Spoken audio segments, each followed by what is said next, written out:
how to use Excel from scratch. This is what we're going to learn in today's video. And we're going to see here a lot of different features, formulas, and functions in Excel, such as how to create a table in Excel, how to use basically mathematical formulas such as addition, subtraction, multiplication, and division, and also how to create a column chart in Excel. And then we can move on to different functions that requires more dexterity, such as Vlookup function, Xlookup function, sum if, average if, and count if.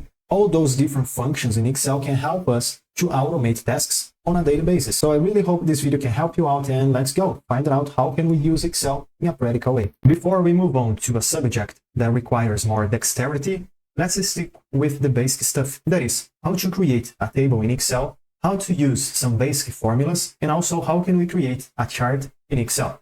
Let's start with the table itself. And to have a table in Excel, we basically need to input data into the cells. And that way we can combine a lot of different cells, and that way we're going to have the data set, and we can transform the data set into a table itself, these two in Excel. Each one of those cells in Excel has a name. So if you click above each one of those cells, as you can see, the cell that I just selected here is the cell E6, because it's in the column E and also is in the row number 6. You can also check the name of a cell using the name box just above right here to the left, E6. That way we can see the name of a specific cell that we selected. Let's start here with the cell B2. And in this row number 2, the second row, I want to input all the headers that I'm going to use, all the titles, such as the date, and then to move to the next column, because if I press enter, as you can see, the selection is going to move down. But if I want to move to the right, I can hit the tab, and simple as that. So I was here in the date, and then tab. Now I'm in the next column. And in the next column right here, I want to use, let's say, the product name as my second title. Tab again. Now I want to input here the unit price, total price, and the last information that I want to use here is the quantity. Now I can press enter. Because we already have now the titles of our data set, we can start to input the data, the values within each one of those columns that we're going to use. So let's say as the date, I can start with January 1st of 2024, for example, enter. And the second date that I can input here maybe is to the next day. So January 2nd of 2024, and on and on. But instead of doing it manually, Excel has something very interesting here. If you input a number, maybe a date, a number itself, any other type of value, money, percentage, and you click here in the down right corner of the cell, click, hold, and drag down, look what's going to happen. Let me click and drag down. As you can see, now Excel creates a sequence for me, starting from the first date and goes all the way down to the last cell where I click, hold, and drag down. I have January 1st, January 2nd, January 3rd, and on and on. And I also have a couple of arrows here. It's actually not exactly an arrow in Excel, but it happens when you have values within the cell that is larger than the size of the actual cell. To correct this arrow, let's say, you can click in between one column and another, click, hold, and drag to the right to make sure you can resize the size of the column. Now I think it's good. And whenever you click and drag down a formula or a number, a value, a date to create the sequence, you also have this little tag. And then if you click here, you have a lot of different options. Let's say I want to have exactly the same date. So all those cells that I selected, I want to have January 1st of 2024. So instead of goes by one day, few days, instead of go for a few weekdays or a few months, I want to cope cells. So I want to click here in this first option.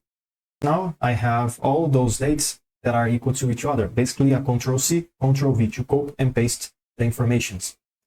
Now in the product, I can create the products that I'm going to use, maybe item 001 and then item 002 and on and on. Or I can actually use item 010, item 020, item 030, and if I want to keep this sequence, 10, 20, 30, 14, and on, Excel can do it for me. So basically the same thing as we did before, I'm going to do here.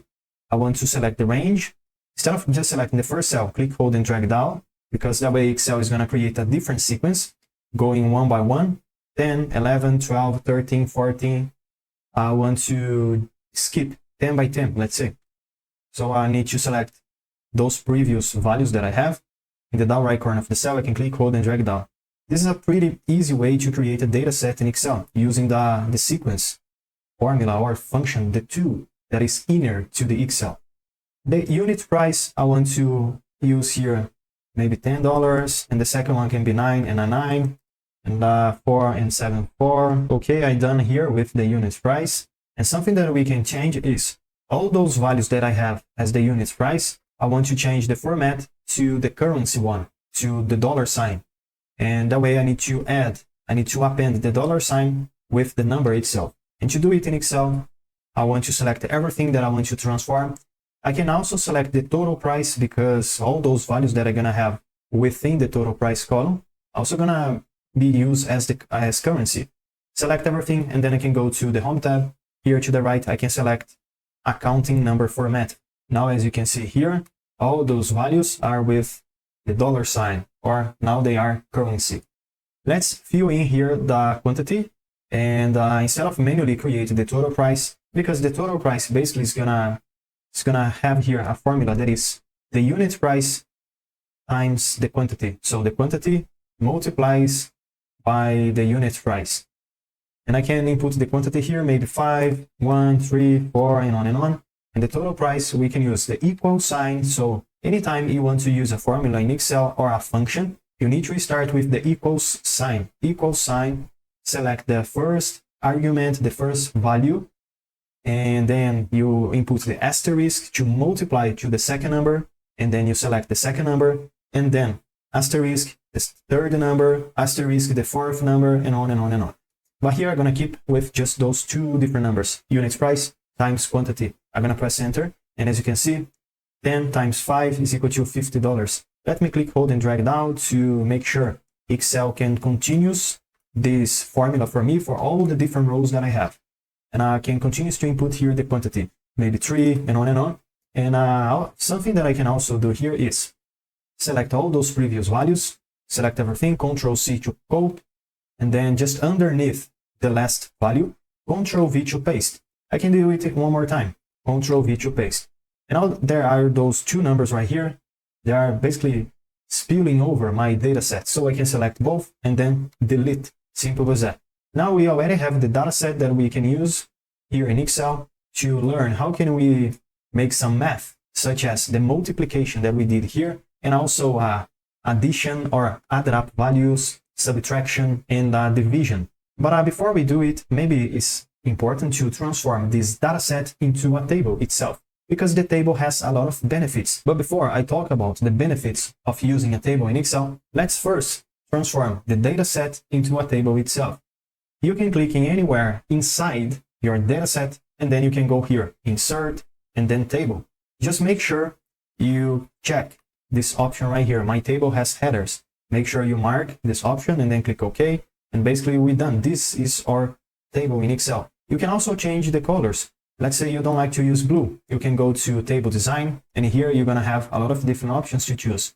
Maybe yellow, orange, green, and on and on. I'm going to keep this standard version that Excel gives me. The first benefit that we can have in the table itself is if I go to the last row, let's say, and I want to input a new data, a new information, I can do so. And whenever I input a new data in my table, the table is going to take this new data and include in the table itself. Take a look here. Let's say the date is going to be a little different. So January 2nd of 2024. I'm going to press enter. And as you guys can see, a new row here was added for me. And this new information that I inputted here now is appended together or grouped together with the table. And also the formula, if I double click here in the cell 1, 2 to open the content that I have within the cell, as you can see, the formula is here. So you don't need to be mindful. Oh, if I add new rows or new columns, new informations to my table, do I gonna need to create all those formulas again? No, you don't need to do the formulas again, because if you are using a table, the table is gonna continue to keep the formatting for you. It doesn't matter if you are using a different color, a different format of a number, or if you are using a function or a formula. It's gonna work. Now I can input here the item, the unit price, and on and on. And if I keep adding rows such as January 3rd of 2024, enter, this new information is gonna again be appended to the table itself. And to delete things that you don't want to use anymore, let me select here the second to last row and also the last row. And then I'm gonna right click, and then I can go to delete table rows. Simple as that. So this is how we can input new rows and also delete rows in Excel. I want to select everything that I have, and then I can go to the Home tab, and I have some options to use as alignment. I can align everyone in a vertical way and also in a horizontal way. Now that we're done with the table, we can move on and create the formulas that we're gonna use. We already learned how can we use the multiplication formula, but we are missing 3 more formulas to go: addition, subtraction, and division. But before we do it, let me select everything. I'm gonna click over the column B and drag all the way to the right until the column F. Now in between one column and another, I'm gonna click, hold, and drag to the right. That way I'm gonna make sure I can increase those column size, and also all those columns is gonna be evenly with the same size. Let's use the second formula that can be now the sum function. Or I want to know the total price sold, the total sold, and then in the cell underneath it, I can equal sign and select the first value that I have, that is the total price. And then the plus sign, select the second one, the third one, the fourth one, and on and on. But if I do like that, it's gonna take me a long time to complete this test because I have a couple of different rows. 1, 2, 3, 4, 5, and on and on. Maybe there is a better way to do this math in Excel. And because of that, we can use the equal sign, the sum function. But anyway, if you want to use the equal sign and input the first value, that is $50, add to 9.99, add to 14 and 22, add to the next value, and on, you can do so, it doesn't matter. And if you press enter, you're gonna have here the result. But I think it's not the smarter way to do like that because it's gonna take a long time. Equals sign, instead, I'm gonna use the sum function. And it's called a function, not a formula, because whenever we are using a function, we need to input the name of the function, such as sum, such as average, such as Vlookup. A formula, we just need to input the values that we want to use and the logical operator, such as the plus sign or the minus sign, the asterisk. The function is already done, basically. We just need to select the arguments. Let me double click in the sum, 1, 2, okay. The first number that I want to add is the first number that I have here, and then comma. The second number is gonna be the second one, but wait. If I select, again, individually all those cells, it's gonna take the same amount of time. So to make it faster, instead of select the cells individually, I'm gonna select the range. So I click in the first cell, click, hold, and drag all the way down to the last cell that I have. And then I can press enter. So I'm gonna have the correct result, the total sold. This is how we can use the addition formula or the sum function in Excel. The same can be applied when I want to know, let's say, the average sold, enter. I can do 2 different things here, or there is many different manners to solve this problem. Equal sign, the first value, add to the third one, add to the fourth one, and on, and everything divides by the quantity. So everything divides by 3. But if I do a formula in Excel, I need to make sure all those numbers that are being added up together are in between parentheses, because I want to have this result first, and then divides the result by 3 or by 4, by the quantity that I need, close parentheses, like that. And then I'm gonna press enter. As you can see, this is the average sold for all those 3 first values that I have. But instead of using manually the average formula, I can use equal sign, the average function, like we did with the sum function. Double click here, 1, 2, and then the numbers that I want to take the average are all those numbers that I have within the total price. Enter, and I'm done. So it's much faster to use a function over a formula in this scenario that we have. The last formula that we can see here is the subtraction formula. And to use the subtraction formula, it's pretty much the same thing like we did for all those other formulas. Equal sign, you can input a cell or a number, such as 10, and then minus sign, another number or another cell, and then minus another cell or another number. I'm going to stick with equal sign 10 minus 5. And if I press enter here, or let's change 10 minus 3. If I press enter, I'm going to have 7 as result, and it's correct. So this is how we can create a table in Excel with a lot of different formations and columns, and also how can we use different functions and formulas in Excel. Now let's see how can we create a chart in Excel. And to see the charts, you can go to the Insert tab, and here we have the charts that we can use in Excel, such as the column chart, the bar chart, or the tree map chart, the sunburst chart, also the line chart, the area chart, and on and on. One of the most common charts in Excel is the column chart. It's a really useful chart that basically we can use in any different situation that we have. Let's say I want to create a chart here to see and compare all those products that I have in stock and also the quantity of those products. So basically I'm going to need to select the first column that I want to use, that is the product, and the second column that I want to use, that is the values, category and the values. But how can I select the first column and go all the way to the right without select the columns that I have in between them?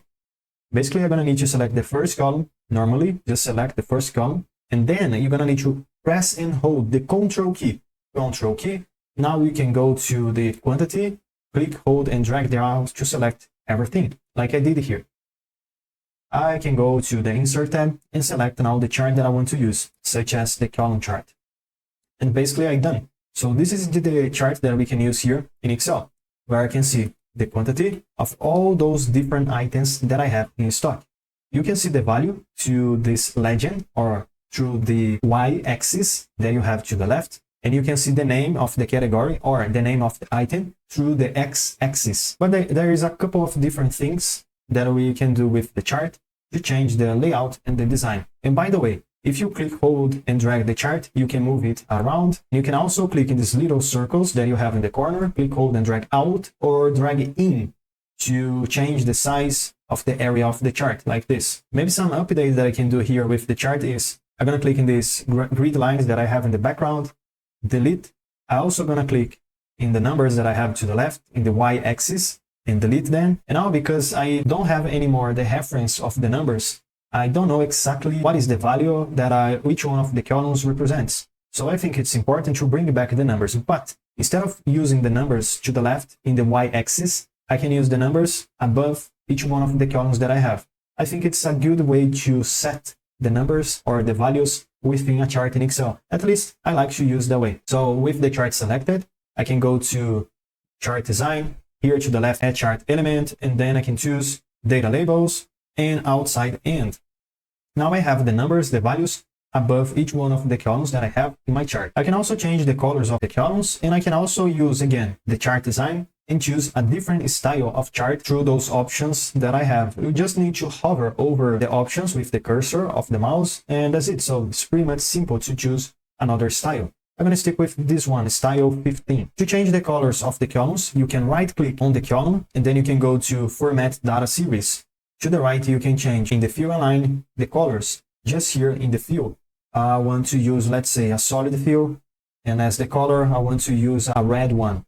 Okay, I can close this panel and I'm basically done. So this is my chart that I did here with Excel. So basically, this is how we can create a table in Excel with some basic mathematical functions or formulas, and also create a column chart in Excel. Now let's move on to the next problem, where we're gonna need to have more dexterity to solve those problems. And also we're gonna learn a bunch of different functions that can help us automate tasks and save time on a daily basis. Sum if, average if, count if, and count a are those 4 different functions that we're gonna learn now that can help us to solve problems and also to automate tasks. So let's say in this practical example, I have basically a report about vehicle maintenance, with informations such as the month, the service, the car, the part, and the cost of each one of the parts of the car, and the service time.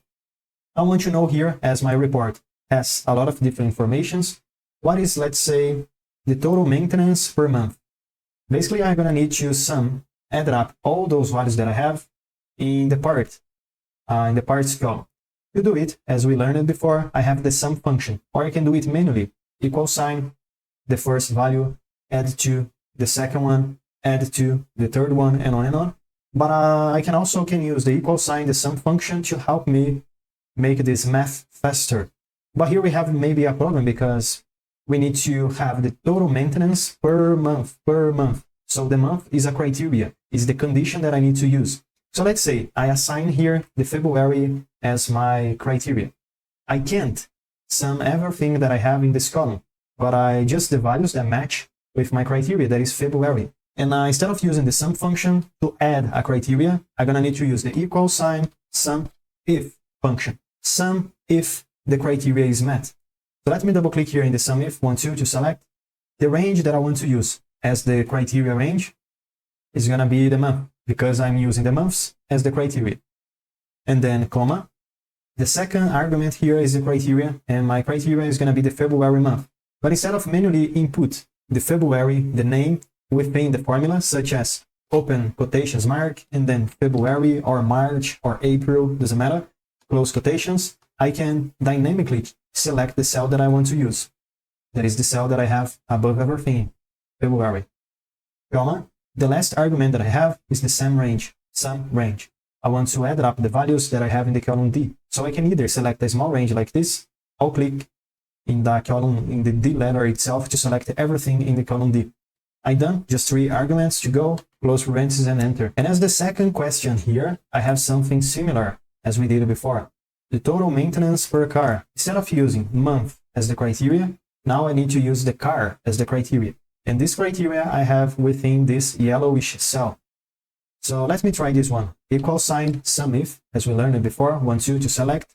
The range that I want to use now needs to be the range where I have the vehicles, the cars, because the vehicle is my criteria. So let me select the column C, where I have all the types of different vehicles, or the cars.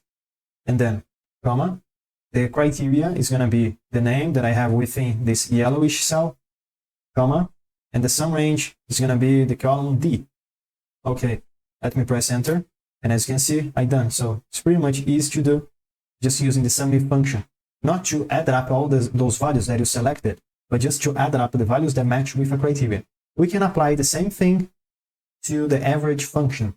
Instead of taking the average of all those values that you selected, you can take the average if the value match with the criteria that you selected.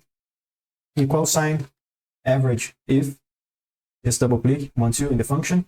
And now I need to have the average maintenance per month. As the sum if function, we're gonna have the same arguments. The range is the range where I have the criteria. And in this case is the first column, column A. Comma, the criteria is gonna be the month, comma, and the average range is gonna be the column D.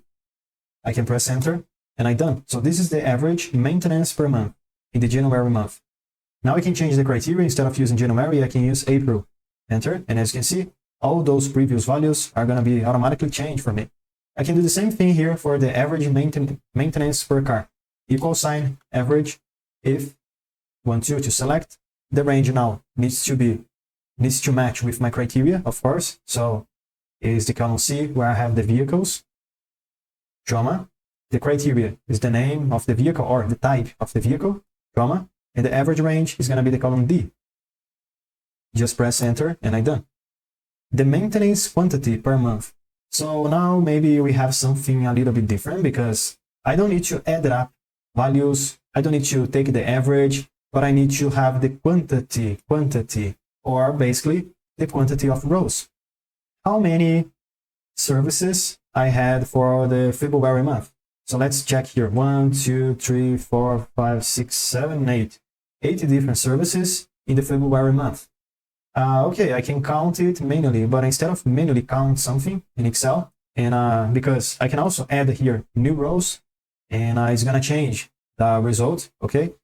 It's better to use a function, and this function is equal sign count things.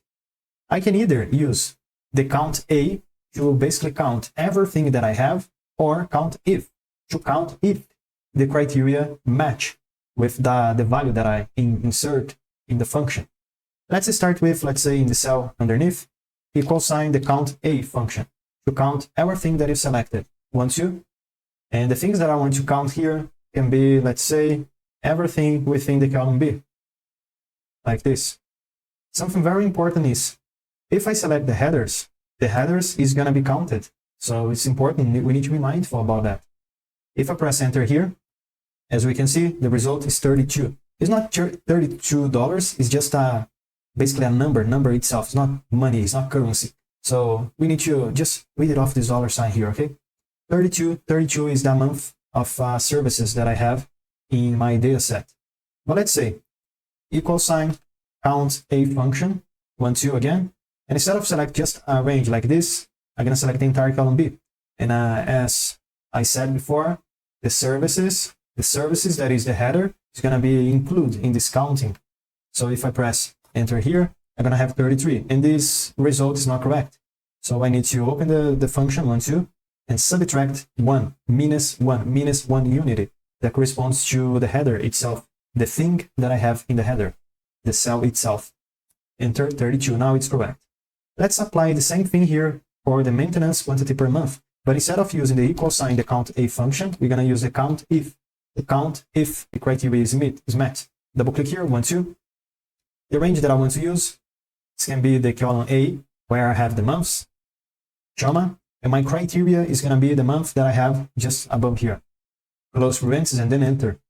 8 is the total quantity for maintenance that I have in the January month, or sorry, April. But if I change to January, enter, yeah, okay, it continues to be 8. Let's do something different here. January, let me copy January, select a couple of cells, Ctrl V to copy and paste. And as you can see, this number is going to be automatically updated for me. Now instead of 8, I have 15 services in the January month. I can basically, let me press Ctrl Z to undo this function. And I can do the same thing using the maintenance quantity, but per car. So let's try to do this last question by yourself. Let's see if you can get the correct result. The two last functions that we're going to see here are Vlookup function and Xlookup function. Those two can help us again automate tasks, and they can bring back as result the corresponding value of something that we need. In this practical example, it's going to be easier to understand what I'm trying to say here. But anyway, Vlookup function and Xlookup function are pretty similar, but they have its differences. So let's take a look here on how can we use first the Vlookup function in Excel. Let's say I have a sales report with different informations such as order ID, category, price, commission in percentage, commission in dollars, the salesperson, Anna, Arthur, Luca, Ava, and on, and also the ID of each one of the salespersons. As I need to calculate the commission of each one of the salespersons, and I also need to bring back the ID for each one of the salespersons, as you can see, everything in those both columns are blank. Maybe I can use these green tables that I have to the right to help me. Let's say I want to have the commission, to calculate the commission for the category CC, for example. CC is equal to 80%. And I can take here the CC category, the commission is going to be equal to 8%. Enter, and okay, I'm done with the first row. But I have a lot of rows to go, and it's going to take me a long time to complete this task. So I can use the Vlookup function or the Xlookup function to help me. Let's start with the Vlookup function, and then we move on to the Xlookup, and later we see the difference between those two and why. If you can use the Xlookup function, you should use the Xlookup function because it's better than use the Vlookup. I'm going to show you in this practical example. But let's start with equal sign Vlookup function. The V in the Vlookup function stands for vertical lookup. Let me double click 1 2 to select. The lookup value is going to be the category or the value that I have to the left, comma. The table array that I want to use can be either a specific range like this, or I can basically select both columns together like this, and the entire column, I mean, so column I and column J. I need to select both columns because I basically need to start with the column that I want to use as my lookup range, that is the category, and I also need to select the column that I want to bring it back as result, and in this case is the commission. And if you have more than just 2 columns, you're gonna need to select all those columns that are in between the first column that you need and the column where you need to bring as result. So you need to select everything basically, comma. The column index number that I want to use here is the column that I want to bring it back as result, and this column is the second one because the first one is the category. The commission is number 2. So 2, and then comma. I want to use exactly match, or I want to bring it back as result the exactly result. I don't want to use an approximate match. So let's select the second option, 1 2, close parentheses, and then enter. I'm done. Basically, I just need to click in the down right corner of the cell, hold and drag down, or double click it, 1 2. And yeah, So here we have all those values for the commission, and I'm done with the first, let's say, request that I had. The second one is I need to bring back the corresponding ID for each one of the salespersons, Anna, Arthur, Luca, and on and on. And I can look up for those values here in the second green table that I have, ID and salesperson. But why can't I use the Vlookup function? Because what's happened if I use here the Vlookup function? Why should I use now the Xlookup? What is the difference between the Vlookup and Xlookup function? Basically, the Vlookup function, as we learned it before, just 1 minute ago, the Vlookup function is going to look for your criteria in the first column, okay? Always like that. And it can bring back as a result anything that is to the right of this column. So if I want to look for the category and bring the corresponding commission, yes, it's pretty much, I can do it because the commission is to the right of my criteria's column. But if I use the salesperson and the ID, I can't do it because now the salesperson is my criteria. And as you can see, there's nothing to the right of this column, the salesperson's column. Because of that, I can't use the Vlookup function. It's not going to work. And that way, I need to use the Xlookup function to bring it back either what is to the right or to the left. It doesn't matter. So the Xlookup function can go to both directions, to the right or to the left. The Vlookup function can only go to the right. This is the difference between those two. And also, there is a function here in Excel that I'm going to leave a free video in the description down below if you want to learn more about this function specifically. That is equal sign, the HLookup function. The Xlookup function can also do the job of the HLookup function, okay? But anyway, let's use here the equal sign Xlookup function. Double click, 1, 2 to select. The lookup value is going to be the salesperson's name, comma. The lookup array is going to be the column M, where I have the salesperson's name, comma. And the return array is going to be the ID, the value that I need to bring it back. Close parentheses and then enter. So here we have the correct result. Let me double click in the down right corner of the cell, 1, 2, and I'm done. So this is how we can use both Vlookup function and also the Xlookup function. And this is the difference between those two. So I hope you guys enjoyed this video, a beginner guide to Excel with practical examples and formulas and functions and features. If you have any questions or any suggestions to the next videos, let me know, comment down below, and I see you tomorrow. As every day has a new video, I see you there.